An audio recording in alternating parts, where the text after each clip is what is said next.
Hindi pwedeng hanggang dito lang ako. Ikaw ba? Ano bang pangarap mong maging? Ano pa ba yung mga lugar na gusto mong marating?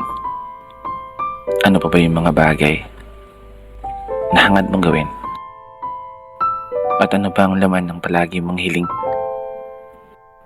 Gaya mo, palagi rin ako nakaharap sa salamin.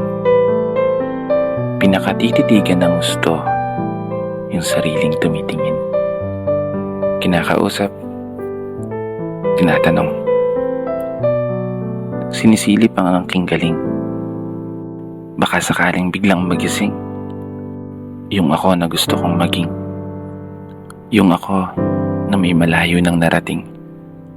Yung ako na malaya ng bilhin ang kahit anong gusto.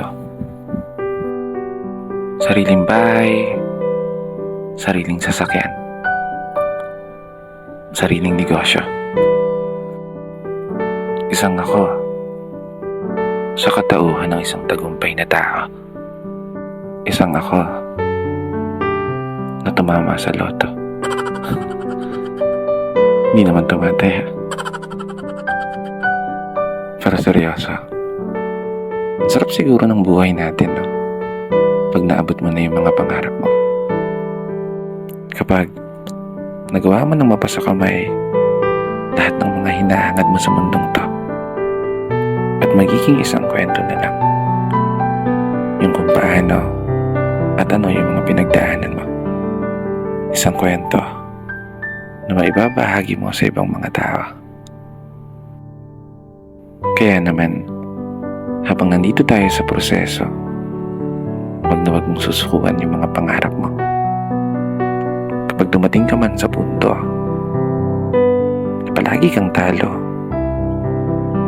humarap ka lang sa salamin at tignan ang sarili mo at subukan mong tanungin, hanggang dito na lang ba ako? At kapag biglang sumagot yan, tumakbo ka na. Hindi, seryoso na. Ika nga nila, ang pagsuko ay para lamang sa mga mahihinang nilalang.